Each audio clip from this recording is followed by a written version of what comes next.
ከዛ የፊት ነበሩ መሪዎቻችን እንዴ ዮሐንስን ሙሰዶ ምልክን ሙሰዶ ለቀይ ባህር እንዴት እንት ወስዋታን አልከፈሉም እንዴ ዳር ድንበራቸውን አርጎ እኮ የሚያስቀምጡ ቀይ ባህርን እኮ ነው እግዚአብሔር የወሰነልን ባህር ተሻግሮ ያ እንደዛ ነው ብለው ይሄ ማለት በታሪክ ደረጃ የኢትዮጵያ ድንበር የት እንደሆነ ለዓለም አቀፍ ህዝብ ያሳውቃሉ በነገር ኤርትራ የምትባል ሀገር ዋንስ ኢን ፎር ኦል ምናልባት ወደ ኢትዮጵያ እንግባ የሚል ጥያቄ ጉምጉምታ የፖለቲካ ውጥንቅጥ ምስቅልቅሱ ልገባስ ይችላል ስለዚህ ኢትዮጵያ ያንን ኦን ማድረግ ብዙ ክር ሊተረተር ይችላል የሚል ሐሳብ አለ ሳዋ የለም እዚህ ባይዞ ኤርትራ ውስጥ ማለት ለህፃናቶች 9ኛ ክፍል ሲገቡ ጀምሮ አይስቁም ለምንድን ፋኖ ከውሃት ጋራ መስራት አለበት ችግር የለውም ልዩነቶቻቸው በኋላ ከአብይ መንግስትን ከጣሉ በኋላ 4 ኪሎ ከደረሱ በኋላ መነጋገር ይቻላል የአብዛኛውን የኢትዮጵያ መንግስታት ውድቀትን ቼክ ስታደርጉት ዞር ብላችሁ የወደብ ጥያቄ የባህር በር ጥያቄን ለመሻት ባደረጉት ጦርነት ነው ውድቀታቸው ገባተ ቀብራቸው የተፈጸመውና ይሄ መንግስት ከዛ አያመልጥም አስቀምጡ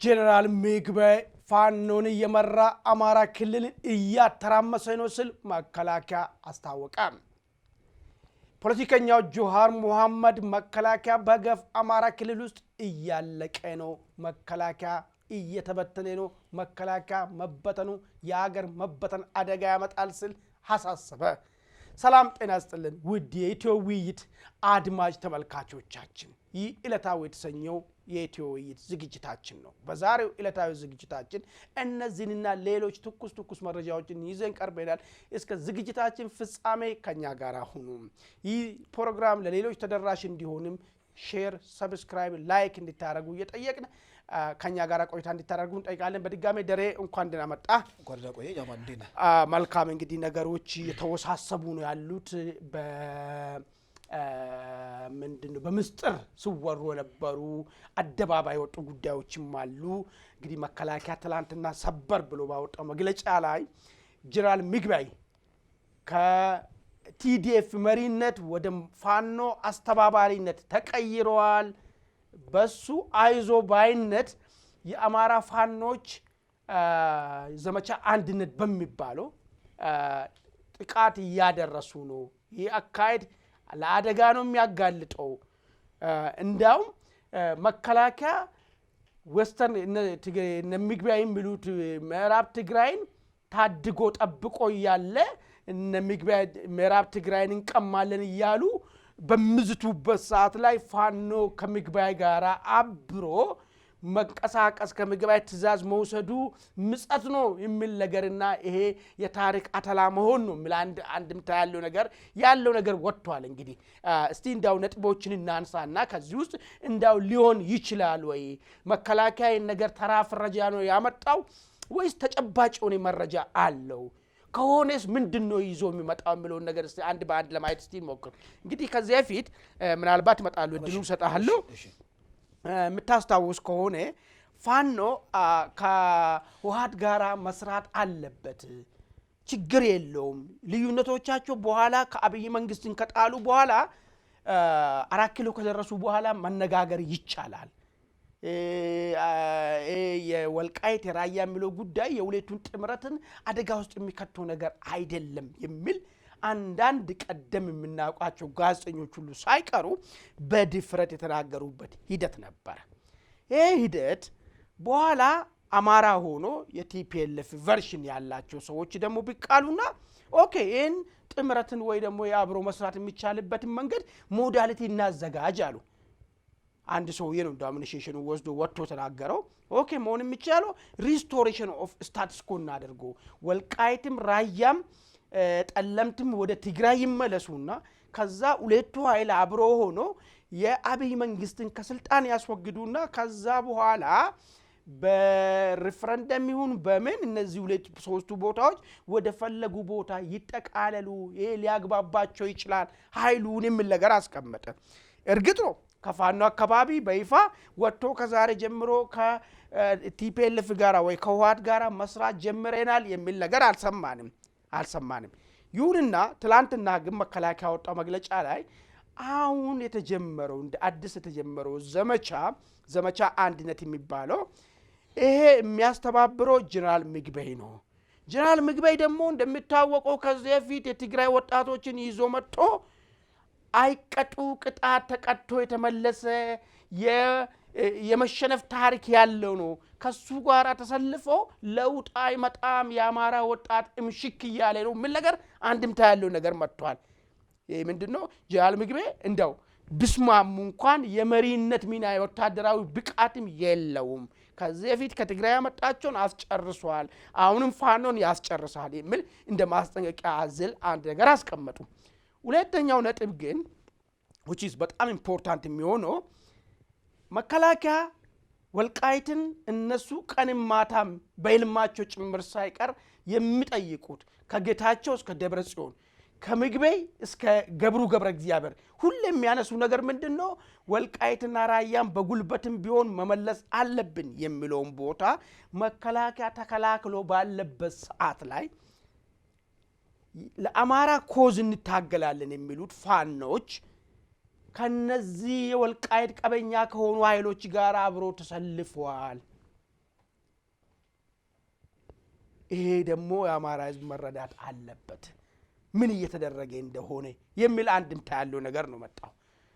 እንግዲህ ማሳሰቢያም ጭምር ነው።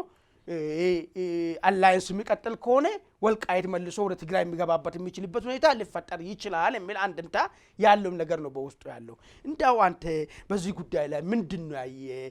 እውነት ወልቃይትን በምንድነው ፋኖ በምግበይ የመመራት ሁኔታ ተፈጥሯል ወይስ ይሄ ሆን ተብሎ የሌላ ፖለቲካ አቅጣጫ አለው ትላለ? ምንድነው አንተ ያለ እዛ በዚህ ላይ? እሺ አመሰግናለሁ አማን። እንግዲህ ጉዳዩ ያው በአናሊሲስ አይን ወይም ደግሞ በትንታኔ አይን ስታየው የግድ ሳንቲሙን ገልብጠ ነው የምትመለከተው። በእርግጥ በመከላከያ ፔጅ ላይም ምንድነው በመንግስት መገናኛ ብዙሃንም ይህንን መግለጫ አይተናል። ለምንድነው መግለጫው በዚህ መልኩ የወጣው? አሁን ያለው ግጭት በመልኩ መረዳት አለብን የሚለው ነገር አንድ 3 ሲናሪዎች ማስቀመጥ ይቻላል። እንግዲህ ጀነራል ምግበን ከፋኖ ትግል ጋር ማቆራኘት የተፈለገበት ወይም ደግሞ በትክክል በዛ መልኩ ጉዳዩ ተፈጸመ አልተፈጸመ ብሎ ለማስቀመጥ ብዙ ርቀት የተካሄደበት ለምንድን ነው ብለን ስናነሳ እኔ 3 ፖይንቶች ማንሳት ይችላሉ። አንደኛ እንግዲህ ጀነራል ምግበይ ማለት የቲፒኤልኤፍ አሁን ቀንደኛ ዘዋሪ ነው። ስለዚህ መንግስት ከነጌታቸው ረዳ ተጻራሪ ያለውን ቡድን መምታት ይፈልጋል እና ልክ እንደ ጀስቲፊኬሽን ግጭቶችን እያባበሰ ከግጭቶች በስተጀርባ ምግበይ የሚባለው አዋጊ እና የሱ ግብረ አበሮች እጃቸው አለበት የሚለው ነገር ልክ እንደ ፕሪቴክስት ተጠቅሞበትም ሊሆን ይችላል የሚል ሀሳብ አለኝ። ምክንያቱም እነ ምግበይና የምግበይ ግብረ አበሮችን ለመምታት እንደ ጀስቲፊኬሽን ለመጠቀም ሊሆን ይችላል። አንድ እሱ ነው። ሁለተኛ በፋኖ እንግዲህ አሁን የፋኖ አንድነት ዘመቻ ሲባል ሁሉም አራቱም ክፍለ ሀገር ያሉ ታጣቂዎች በእኩል ደረጃ መንግስትን እየወጉ ነውና እነዚህን ኦልሬዲ የፋኖ ታጣቂዎች በራሳቸው መቆም የማይችሉ የቲፒኤልኤፍ ድጋፍ ከሌላቸው ብዙም ርቀት መሄድ የማይችሉ ተለጣፊ ኃይል ናቸው ብሎ ለመፈረጅም ለመጠቀም አስቦ ሊሆን ይችላል። ሁለተኛ። ሶስተኛ እንግዲህ የትግሉ አድማስ በጣም ከምናስበው በላይ ከፍቶ ጠንክሮ እና የፌዴራል መከላከያ እንግዲህ ጦርነት ላይ ወይም ደግሞ ውጊያ ላይ ፖለቲካ ላይ ፕሮፓጋንዳ አለ እና ፕሮፓጋንዳ ደግሞ የጽድቅ ስራ አይደለም። ስለዚህ አስፈላጊውን ግብአቶች ከተህ ባላገራህን ማለት ነው አታክ የምታደርግበትን ስትራቴጂ መከተል አለብንና የትግሉን አድማስ በጣም ከምናስበው በላይ በጣም ሰፍቶ መንግስትም ፓኒክ ሪያክት አድርጎ ማለት ቶሎ ሪያክት አድርጎ ጉዳዩን በህዝብ ግንኙነት ፍጆታ ማለት ነው ያወጣው ሊሆን ይችላል ብዬ 3 ፖይንቶችን አስቀምጣለሁ። ነገር ከነ ምግበይ ጋር ሊያገናኛቸው የሚችል ቀጭን መስመር አለ ወይ? አሁን የፋኖ ኃይሎች በቅርብ ከአንድ ወር በፊት መሰለኝ አስረስ ማረ የወልቃይት እነዚህ የማንነት ውዝግብ የሚነሳባቸው ቦታዎች ቀይ መስመራችን ናቸው፣ እንደውም በእነሱ ምክንያት ነው ወደ ትግል የወጣ ነው፣ ስለዚህ ለእነሱ ለድርድር አናቀርብም ብለው ተናግረዋል። ይህን ካሉ ዘንዳ የነ ምግበይ ደግሞ በጣም ይሄ ራዲካሊስትና ጽንፈኛው በኃይል ወልቃይትና ራያን በማንኛውም ቅጽበት መያዝ አለብን ብሎ የሚፎክር አመራር ነው ወይም ድርጅት ነው። ስለዚህ ከዚህ ድርጅት ጋር አሊያንስ ክሬት የማድረጉ ቴንደንሲ በጣም ሚኒማይዝድ ይመስላል እኔ ሳየው ማለት ነው። ሁለተኛ በምግብ ደረጃ ጀነራሎች እኮ አሉ ፋኖ ውስጥ እነ ጀነራል ተፈራ ማሞ እንደውም ከምግብ በላቀ ደረጃ የውጊያ አቅም ያላቸው ታዋጊዎች አሉና እነሱ ኦርጋናይዝ አድርገው ትግሉን መምራት እኮ የሚችሉበት ሁኔታ ያለ ማለት ነው። እና ሞሮፍ እኔ ጉዳዩ ፖለቲሳይዝድ ይሆንና በተወሰነ ደረጃ እነ ምግበን ለመምታት ምናልባት የመንግስት እንደ ፍጆታ የተጠቀመበት እንደ ፕሪቴክስት የተጠቀመበት ራሽናል ይመስለኛል። እንግዲህ አንተም ቅድም እንዳልኮ ፋኖች አንዳንድ ፋኖች ቀይ መስመራችን ነው ወልቃይት ጉዳይ እኛም ወደ ትግል የገባንበት በሱ ነው ሲሉም ሰምተናል። ነገር ግን በዛው ልክ ደግሞ ከትግራይ አይደለም ከማንኛውም ጋራ ኃይል ጋራ እንነጋገር እንችላለን አብረን ልንሰራ እንችላለን የሚል ሐሳብም ሲነሳ እንደነበር የምናውቀው ጉዳይ ነው። ሌሎች ወገኖች ደግሞ ወልቃይት ታቦት አይደለም ወልቃይት ላይም ልንዘምትም እንችላለን የሚል ሐሳብም ያነሱትን ሰምተሃል። ከዛ ውጪ የትግራይ ተወላጅ የሆኑ ሰዎች ደግሞ ጉዳዩን በቅርበትና ቃደን የሚሉት ከዚህ በፊት እዚህ ጎንደር አካባቢ አለ ግንኙነት የትግራይ ጀነራሎች ከፋኖች ጋር ይገናኛሉ።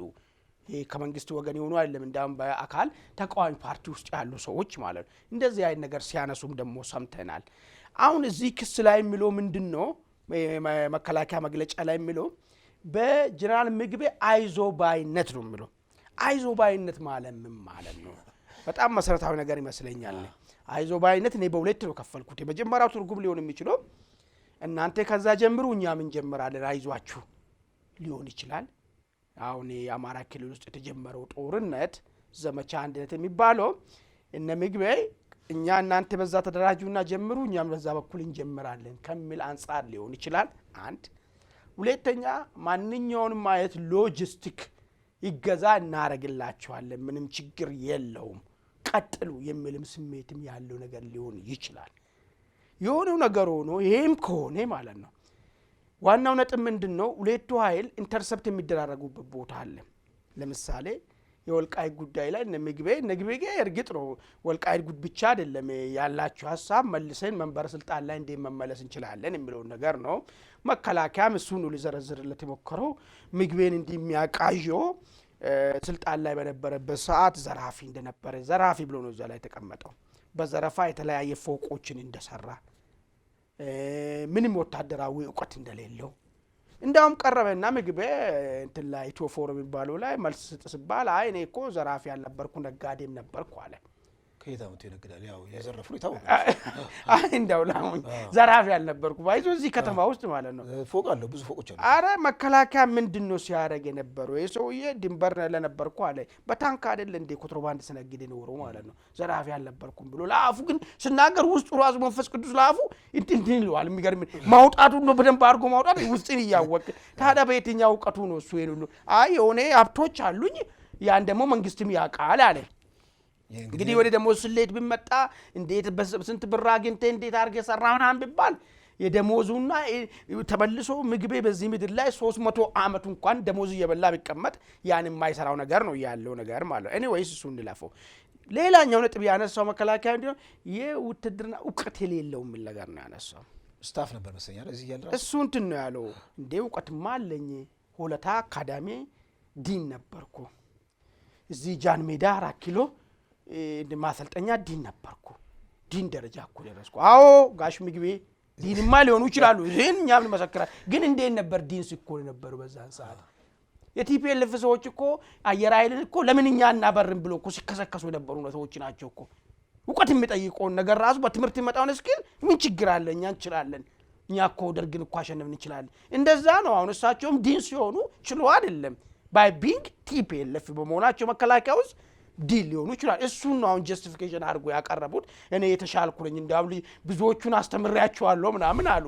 እርግጥ ነው ሌላ ጊዜ ብዙዎቹን የደርግ ምናምን ብሎ ነው ኮንኗቸው። ደርግ ደግሞ በትክክል በተለይ መኮንኖቹ በትክክል ነው የምትማሩ የደርግ ሰዎች ነው አካዳሚው የተሻለ አቺቭመንት ያላቸው ሰዎች ናቸው። ስለዚህ ግን አፋውቶ መናገር አቃታቸው። እዚህ ላይ መንፈስ ቅዱስ ያዛቸው ምንድነው እንዴት አድርጎ እናገር። ኤኒዌይስ አድማጭ ተመልካቾቻችን እስቲ ሁለት ነገር እስቲ ለአድማጭ ተመልካቾቻችን እንስጣቸው። የመጀመሪያው እውነት እንደተባለው ህወሓትና ፋኖ ሊጣመርና አብሮ ዘመቻ ሊያደርግ የሚችልበት አጋጣሚ ይኖራል ወይ? እዚህ ላይ ሐሳባችሁ ውስጥ ከኖረም ደግሞ ምን ጥቅም ነው ያለው ምን ጉዳትስ አለው? እንዲሁ ዝም ብለን አይ በቃ እነዚህ ሁለት ኃይሎች አብሮ መሆን አይችሉም የሚለውን ነገር ነው ማየት ያለብን ወይስ ጥቅሙ ይሄ ነው ጉዳቱ ይሄ ነው የሚለውን ነገር እስቲ እናንተም ሐሳባችሁን ስጡን። በዚሁ አጋጣሚ ደግሞ ኢትዮ ውይይትን ሰብስክራይብ አድርጉ። እስቲ ይሄ መረጃ ለሌሎችም ተደራሽ እንዲሆኑ እንዲሰሙ በዚህ ጉዳይ ላይ እንዲወያዩ ፋኖና ውሃት አብሮ በጀነራል ምግቤ አዝማችነት ጥምረት ፈጥሯል ብሎ መከላከያ ያቀረበው ነገር ምን አንድምታ አለው ብለው ጉዳይ ላይ ሐሳባቸውን እንዲሰጡ ለሁሉም ተደራሽ እንዲታረጉ እየጠየቅን አይ ቲንክ ወደ ቀጣይ መረጃ በደት መልካም እስቲ አንተ ጋር ያለው መረጃ አቅርብልና። እኔ ጋር ያለው መረጃ እንግዲህ ጠቅላይ ሚኒስትሩ በፓርላማ ቀርበው በተለያዩ ጉዳዮች መልስ ሰጥተዋል። ከዛ ውስጥ በጣም ትኩረት የሚስበው የዚህ የባህር በር ጉዳይ ነውና የባህር በርን ጉዳይ አስመልክተው ትንሽ ቆምጨጭ ያለ ለድርድር የማይቀርብ ኢቭን እርሳቸው ቢተውት እንኳን ቀጣዩ ትውልድ አንስቶ ጉዳዩን ወደ መድረክ እንደሚያመጣውና መቼም የትኛውም ትውልድ ሊተወው የማይችል እንደ ጥላ የሚከተል አጀንዳ ነው ብለው ቁርጥ ያለ መልስ ቁርጥ ያለ ማብራሪያ ሰጥተዋል።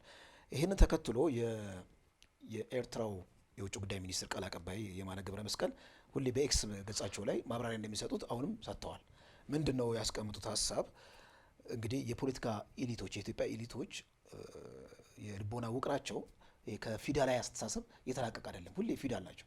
ፊውዳል ደግሞ በባህሪው ተስፋፊ ነው፣ ነጣቂ ነው እና የአብዛኛውን የኢትዮጵያ መንግስታት ውድቀትን ቼክ ስታደርጉት ዞር ብላችሁ የወደብ ጥያቄ የባህር በር ጥያቄን ለመሻት ባደረጉት ጦርነት ነው ውድቀታቸው ገባተ ቀብራቸው የተፈጸመው እና ይሄ መንግስት ከዛ አያመልጥም ብለው አስቀምጡ። አንዴ ነው። ሁለተኛው እና በጣም ኢምፖርታንት ፖይንት እና ትንሽ ትኩረትን የሚስበው ነገር ኢትዮጵያ ሰፊ ቁጥር ያለው ህዝብ አላት። በጣም ሰፊ ሀገር ናት። እንደውም በ2000 እንደ አውሮፓውያን አቆጣጠር ወይም በእኛ 1992 አሰብን እርዳታ እንዲገባበት ሁሉ ፈቅደን ነበረ እና አሰብንም ሆነ ሌሎችን ወደቦች የመጠቀም መብትን ከዙሪያው ካሉ ሀገሮች መጠቀም ትችላለች። ነገር ግን የኢትዮጵያ ፍላጎት ያ አይደለም። ምን እንደምታደርገው አሁን አሰብን ብንሰጣቸው አይነት ነገር ነው። አሰብን ብንሰጣቸው ኦን አድርገውት ዲሞግራፊውን ቀይረው መጨረሻ ላይ ዋንስ ኤንድ ፎር ኦል የኢትዮጵያ ሀብት ማድረግ ነው የሚፈልጉት ወይም አካል ማድረግ ነው የሚፈልጉት። ይሄ ደግሞ ዴንጀረስ ነው፣ መቼም የምንቀበለው አይደለም ብለው አስቀምጠዋል ማለት ነው። አሁን ያሳሰባቸው በጣም ኢምፖርታንት ፖይንቱ የዲሞግራፊ የሚለው ነገር ነው። ኢትዮጵያና ኤርትራ በቁጥር ደረጃ፣ በሀብት ደረጃ፣ በቆዳ ስፋት ደረጃ ሊመጣጠኑ የማይችሉ ሀገሮች ናቸው እና ወደቡ ኢትዮጵያን ኦን ብታረገው እንዳሉት እሳቸው ዲሞግራፊው ይቀያየራል። የኢትዮጵያ ጉዳይ በየጊዜው ማለት ሊሻሻል ይችላል። ውስጣዊ ፍራክቸር ራሱ ውስጣዊ የፖለቲካ ስንጥቃቱ ራሱ ታክሞ እንደ ሀገር የምንቆምበት አንድ የብሔራዊ የሆነ ናሽናል የሆነ ብሔራዊ ዳቦ ራሱ ብሔራዊ ዳቦ ይሉታል። እንደዚህ ለብሔር ግንባታ ትልቅ አስተዋጽኦ ያለው አንደኛው የባህር በር የወደብ ጉዳይ ነውና ኢትዮጵያን ካገኘች የኤርትራ የበላይነት የኤርትራ ህልውና አደጋ ውስጥ ይገባል። ኤርትራ የምትባል ሀገር ዋንስ ኤንድ ፎር ኦል ምናልባት ወደ ኢትዮጵያ እንግባ የሚል ጥያቄ ጉምጉምታ የፖለቲካ ውጥንቅጥ ምስቅልቅሱ ልገባ ትችላለች። ስለዚህ ኢትዮጵያ ያንን ኦን ማድረግ ብዙ ክር ሊተረተር ይችላል የሚል ሀሳብ አለው። እኔ ስረዳው ከእርሳቸው ፍራቻ ማለት ነው። እንዴት ታያዋለህ ይህን ጉዳይ? በጣም ጥሩ ደሬ። እንግዲህ አሁን ምንድን ነው መሰለህ ጥሩ ነው እኔ መልስ መስጠታቸው በጣም ለምን እንደተመቸኝ ታውቃለህ? ወደ ነጥቡ እየተጠጉ ነው ያሉት። ዝም ብሎ የማይሆነው ምክንያት ከመደርደር ምንድን ነው ሁለት አገሮቹ አብሮ ቢኖሩ ኢንተግሬት ቢያደርጉ ምንድን ነው የሚፈጠረው የሚለውን ነገር ነው አሁን እየነገሩ ነው ያሉ ነገር ማለት ነው። ኤርትራ ሁል ጊዜ የሚፈልገው ነገር ኢትዮጵያ ሰላም ርቋት የምትናፈቅ ሳይሆን የሚሸሽባት ቦታ እንዲሆን ነው። ይሄን ደግሞ የሚፈልጉት ባይዘው ኢትዮጵያን ከመጥላት ምናምን ብቻ አይደለም፣ የኤርትራን ቀጣይነትን ለማረጋገጥ ነው። ይሄ ምንድነው አሁን አይተ ከሆነ ድንበሩ እንኳን ከተከፈተ በኋላ እዚህ የመጣ ኤርትራው ተመልሶ ወደዛ አይደ የለም አይመለስ አሮግትና ሽማግሌ ካልሆነ በስተቀር ነፍስና ሲዟር ነው ወደዚህ መጣው ራሱ ለምን በቃ ድንበሩ ከተከፈተ በኋላ ነው ማነገር ከተከፈተ በኋላ በፕሌኑ እንቅስቃሴ በነበረበት ሳለ ሲመጣ እዚህ ሎት ኦፍ ኦፖርቹኒቲዎች አሉ። ይነግዳል ነገሮችን ትንካሉ ማንኛውም ነገሮችን ሰርቶ መኖር ይችላል። ከዛ በላይ ደግሞ በነፃነት መኖር ይችላል። ሳዋ የለም እዚህ ባይዞ ኤርትራ ውስጥ ማለት ነው። ህፃናቶች 9ኛ ክፍል ሲገቡ ጀምሮ አይስቁም። ለምን ነው ለምን እንደማይስቁ ታውቃለህ? ሳዋም ብሎ ነገር አይምሯቸው ውስጥ ማወቅ ይጀምራሉ። ቀጣይ ሳዋ መሄድ ነው ወታደር መሆን ነው ብሎ ነገር ማለት እሱን ለሀገራቸው ነው ችግር የለውም ነበር። ነገር ግን ሊሚት የለውም።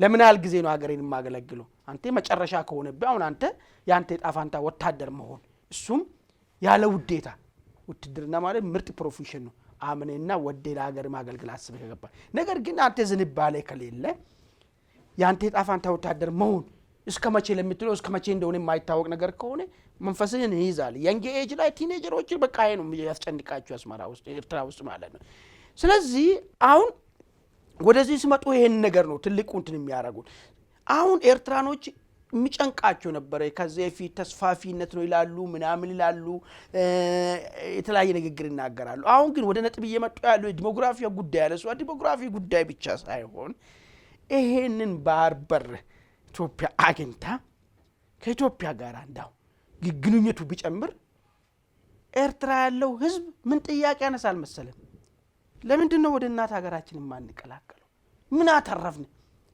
የአፍሪካ ሲንጋፖር ትሆናለህ ተብሎ ሄዱ የሆነው ነገር ታሪክ ሌላ ነው ያለ ሪሶርስ ሀገር አያድግም ተሞከረ በዚህ ተሞከረ በዛ ተሞከረ የሚሆን ነገር አልሆነም ስለዚህ ወደዚህ መመለስ ባለሙሉ መብት ስለሆነ እንደዚህ አይነት እንቅስቃሴ እንደሚነሳ ስለሚያውቁ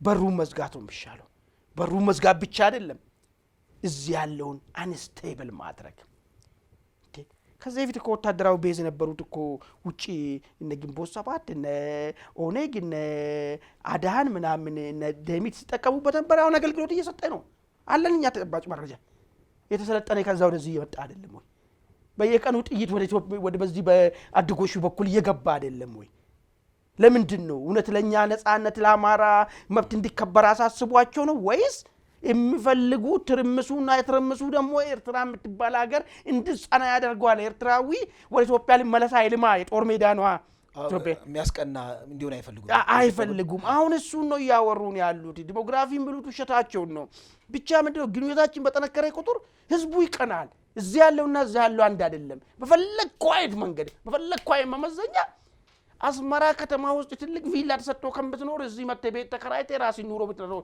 የሚመረጠው ነገሩ ማለት ነው ስለዚህ ይሄ በምርጫ ብቻ አይቆምም ቀጥሎ ወዴት ይመጣል ማለት ነው ወደ ለምንድነው ወደ እናት ለምንድነው ወደ ኦሪጂናል እንትናችን ማን መለሰው የሚለው ቡድን ቢመጣ የሻቢያ የ30 አመት ትግልና የ30 ምናምን አመት የዘመናት የአስተዳደር ዘመናት ከንቱ ሊሆኑ ነው ማለት ነው ይሄ ነው ረፍታቸውን የሚነሳቸው ግን ዛሬ መጥቶ ዲሞግራፊ ቀየራና ቦታ ኦን ማረ ዲሞግራፊ አይደለም ጉዳዩ ህዝቡን አፍቅብናል በስፈታው ወርቁ ነው ያው በቃ እሱ ነው እኮ በቃ እኮ ምንድነው ራሳቸው ደሃዩ መሪዎችም ደሃናቸው እርግጥ ነው የማይካን ነገር ህዝቡንም ደግሞ አደዩት እንደዚህ ይኖራል ወይ ይሄ እኮ ያንዳንዱ ኤርትራዊ ልብሱ ያለ እኮ ነው የዝም ብሎ በልይ ጊዜ ሲሆን መልስ ይመላለሳል እንጂ በርግጠኝነት የምነግር ነገር ይሄ ነገር ወደፊት የምናየው ጉዳይ የሚሆን ነገር እያንዳንዱ ኤርትራዊ እስከመቼ ነው እንደዚህ የምንኖረው የሚለውን ጥያቄ አለው እነሱ ግን በርትቶ እየሰሩታሉ ኢትዮጵያ ያልተረጋጋች የብሔር ጭቅጭቅ ያለባት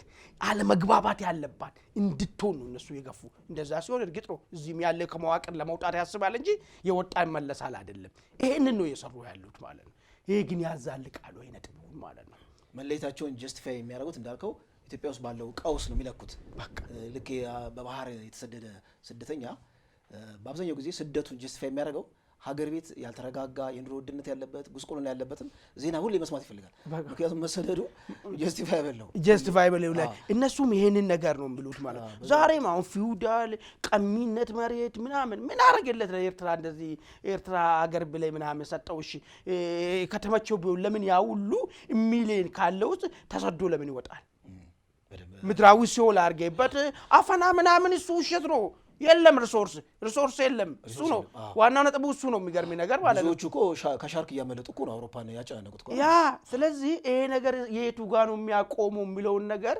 መታሰብ ስለሚጀመር ነው አሁንም እነሱ የሚገኙት እነዚህ ግጭቶች ለኤርትራን ሊልና ለማጽናት ማለት ትልቅ የግብአት አድርጎ ነው የሚጠቀሙት ኢትዮጵያ ውስጥ ያሉ ግጭቶችን ማንንም ያንሳ ግጭቶችን ፋይናንስ ማድረግ ጦርና አሰልጥኖ እስከማስገባት ለምን ይዋሻል እያሰለጠኑ እኮ ነው የገባ እኮ ነው እኮ የሚገርም ነገር እኮ ከዚህ ወታደራዊ ቤዝ የነበሩ ቦታዎች እያንዳንዳቸው ዛሬም ኢትዮጵያዊ ወጣት የምን በለው ሄደው እየሰለጠነ እየታጠቀ እየገባ ነው ያለው ኤርትራ ለምን ይሄን ታረጋለች ነው ፖይንቱ ማለት ነው ስለዚህ በዚህ ጉዳይስ አሁን ይቀራል ወይ እኛ እየጠየቅን ያለ ነው እንግዲህ ጥያቄውን ከፍ ስናደርገው ሐሳብን ያጣንበት መንገድ በህግ አንጻር ከሞራል አንጻር ምንድነው የሚለው ህጉ ራሱስ አሁን እንዳው እንጠቀም እና አልማን ከራይ ምናምን እኮ አይደለም አሰብስ የኢትዮጵያ ንብረት ነች ቀደምም አሰብን ወደ ኤርትራ ይጠቃለለው አንድ ዝም ብሎ እኮ ተራኮ የአፋር ሱልጣን ይሽጦት እኮ ነው የሚባለው ታሪኩ እኮ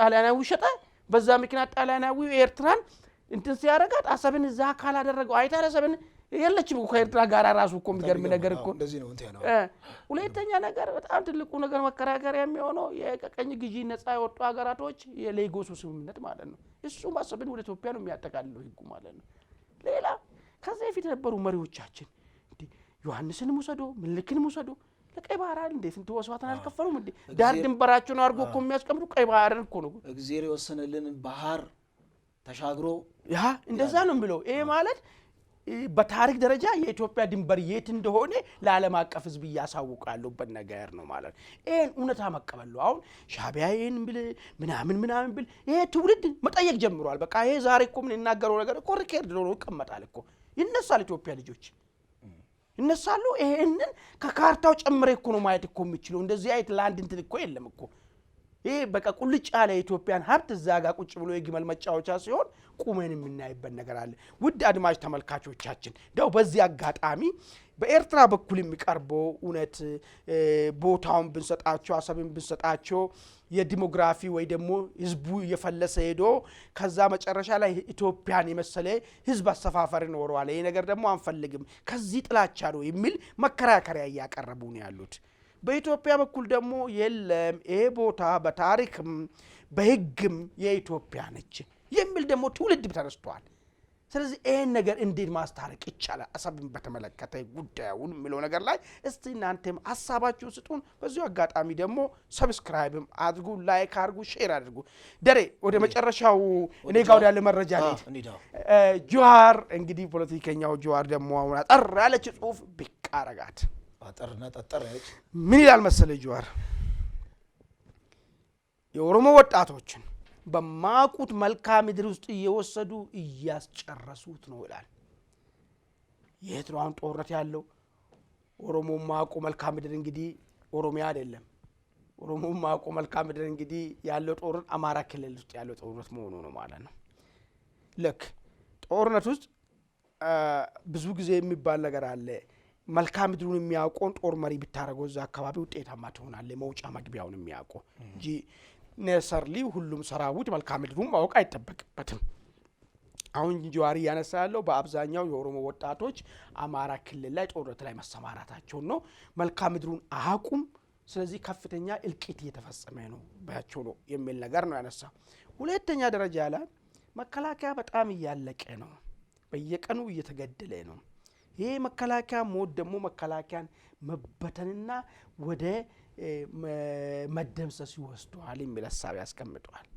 መጨረሻ ላይ እቺ አገር መከላከያው ከተበተነባት ከተደመሰሰባት እንደ አገር መቀጠል አይችልም የሚል አንድም ታስቀምጠው እንግዲህ ይሄን ነገር ያስቀምጠው ከአማራ ክልል ከሚደረገው ጦርነት ጋር ተያይዞ ነው ከሰበር መግለጫው በኋላ ነው የጻፈው ይመስለኛል አይ ቲንክ ከወጣ በኋላ መሰለኝ ሰዓቱን ብናይ ማየት ይቻላል ለምን የሚለው ነገርም እንድናውቀው ማለት ነው ያን ተከትሎ ይሄን ነገር ከተናገረ አንድምታው ብዙ ነው ለምን ይሄን ተናገረ ለምን ይሄን ሐሳብ አንሸራሸር የምትለው ነገር አንድ ሁለት ኮንስፓይረሲ ከዛውስ መምዘዝ ይቻላል የሚገርም ነገር የተናገረው ከስንት ሰዓት በፊት መሰለኝ ከ14 ሰዓት በፊት እሺ የመከላከያው መግለጫ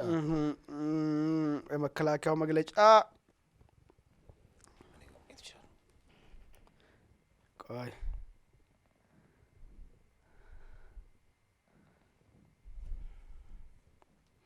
መከላከያው መግለጫ ከ16 ሰዓት ስለዚህ ይሄን ተከትሎ ነው ያወጣ ማለት ነው እንግዲህ አሁን ጁዋራውን አማራ ክልል ውስጥ የተደረገውን ጦርነትም ዘመቻውን አስመልክቶ ይመስለኛል እንግዲህ ብዙ ሰው ያለቀ ነው የሚል ነገር እንትን ይዟል በመናሃዝ ደረጃ እንዴት አወቀ ምናምን የሚለው ነገር ሌላ አጨቃጫቂ ነው የሚሆነው ወይስ እንዲሁ ዝም ብሎ ዘመቻ እየተካሄደ መሆኑን ሰምቶ በቃ ዘመቻ ካለ ሰው ያልቃል የሚለውና አንድም ታይዞ ነው ወይ አንድ ፖይንት ነው ደግሞ የራሱ ኮኔክሽን ደግሞ ካለ ይከብዳል። እርግጥ ነው በዚህ ሁለት ቀን ነው አይደል ዘመቻው ከጀመረ ይወርቃል። ኮኔክሽን እንኳን ሳይሆን በአብዛኛው ጊዜ እንደዚህ ፖለቲከኛ ነው ጀዋር ግምታዊ ሊሆን ይችላል። ወይ ደግሞ መከላከያ በዚህ ደረጃ ጉዳዩን ከነምግቤ ጋር ሲያያይዝ ወይ አማራ ክልል ውስጥ እየተደረገ ያለው ጥቃት ጠንከር ያለ ስለሆነ ነው ወይ ነገር ያመጣው። ስለዚህ ጠንከር ያለ ከሆነ ደግሞ በአብዛኛው መከላከያ ሆኖ እዛ ክልል ውስጥ የተንቀሳቀሱ ያሉት ኦሮሚያ ክልል ልጆች ናቸው። የኦሮሚያ ክልል ልጆች ደግሞ በማያውቁ መልካድብር እያለቁ ነው የሚለው ነገር ኮንክሉዥን ወስዶ እንደ አንድ ፖለቲከኛ የጻፈም ሊሆን ይችላል ማለት ነው። የሆነው ነገር ሆኖ ምንድነው ጀዋራው ሊናገር የሚፈልገው ነገር ምንድነው መከላከያው እየተዳከመ መሆኑን ነው። መከላከያው መዳከም ደግሞ አገሪቷ የመበተን አደጋ ያመጣባታል የሚል ነገር ነው ያለውና እርግጥ ነው በዚህ ጦርነት አሁን የአማራ ክልልም ኦሮሚያ ክልልም ትግራይ ክልልም ውስጥ የተካሄደ ባለበት መንግስት ደግሞ በዛ በኩል ሲናገር ምንድነው ምለው መከላከያው እንደውም ከጊዜ ወደ ጊዜ ልምድ እያገኘና እየጠነከረ ነው ያለው የመዳከም የመበተን ሳይሆን ቁርጠኝነቱን ስትሮንግ እየሆነ የመጣበት ሁኔታ ነው ብሎ ነው የሚከራከረው። እርግጥ ነው የተራዘመ ጦርነት መከላከያን ያሰላቻል። ማንንም በጦርነት ውስጥ መኖር አይፈልግም። በተለያየ ጀነራሎችም ወጥቶ መከላከያው እኮ ሻወር እንኳን መውሰጃ ጊዜ ያጣቁ ምናምን ሲሉም ሰምተናል። የተራዘመ ጦርነት መከላከያን ያጠነክረዋል ወይስ ያሰለቸዋል ያዳክመዋል የሚለው ነገር መታየት ያለበት መስለኝ። እዚህ ላይ እስቲ ሐሳብን ካለ እንውሰድና እንጨርሰው። ማከለ ያው ጀዋር እንግዲህ ፖለቲከኛ ስለሆነ ጉዳዮችን ከፖለቲካ ጥቅም ከፖለቲካ ትርፍ አንፃር ነው የሚተነትናቸው። እንደዚህም ብሎ በኔና ባንተ ልክ እንደ የሚቆረቆር ዜጋ ሐሳቡን ላይረዳውና ላይተነትነው ሊተነትነው አይፈልግም። ምክንያቱም ፖለቲከኛ ነው። ከዚህ መግለጫ ውስጥ ጀዋር ምን አይነት የፖለቲካ ነጥብ ነው ማስቆጠር ያለበት ብሎ አስቦ ነው ጉዳዮችን የሚያስቀምጠው ማለት ነው። አንድ ይሄ ነው። ምክንያቱም ከመግለጫው በኋላ ኢሚዲየትሊ ይሄ ሐሳብ ስላመጣ ማለት ነው። እንግዲህ እያለቀ ነው የሚለውን ቶን ወደዛ ኮንክሉዥን የመጣው ምናልባት የመግለጫውን ቶን ተመልክቶ ኮንቴክስቱን ተመልክቶ ጠንከር ያለ ውጊያ እየተካሄደ ስለሆነ ነው የመንግስትም ያስቀመጠው ሐሳብ ከጠንከር ያለ ውጊያን የሚያሳብቅ ነው ብሎ ደምድሞ ሊሆን ይችላል። ሁለተኛ ደግሞ መከላከያው እያለቀ ነው ሀገር ሊፈርስ ነው ከተባለ ሴንትራል ገቨርንመንቱ አይችልም ጫና ምንድነው ሊደርስበት ይገባል።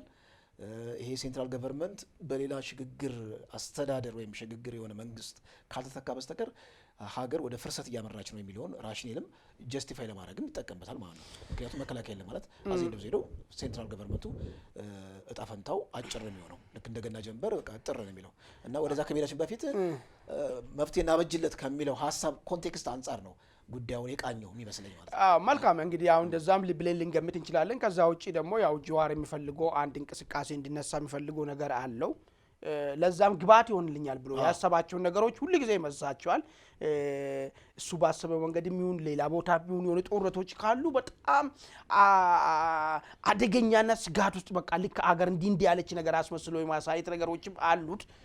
አናውቀውም። ኤኒዌይስ አድማጭ ተመልካቾቻችን ውስጥ የጀዋር ሐሳብ እውነት መከላከያ እየፈረሰ ነው ወይ መከላከያ መፍረስስ እውነት አገር እንዲፈርስ ያደርጋል ወይ አሁን ያለው ኢትዮጵያ ውስጥ ያለው ቁመና እሱን ያመለክታል ወይ የሚለው ጉዳይ ላይ ሐሳባችሁን እንድትሰጡ እየጠየቅናችሁ እንግዲህ ይሄ ውይይት ለሌሎች ለብዙ ሰዎች ተደራሽ እንዲሆን ሼር እንድታረጉ ላይክ አድርጉ እንደዚሁም ሰብስክራይብ እንድታረጉ እየጠየቅን የዛሬው ዝግጅታችን ደረጃ ላይ ብናጠቃለን እንግዲህ ውድ አድማጭ ተመልካቾቻችን የዛሬው የኢትዮ ውይይት ዕለታዊ ዝግጅት በዚህ ላይ አጠቃለናል። በሌላ ጊዜ እስክንገናኝ ድረስ ቸር ሰንብቱ።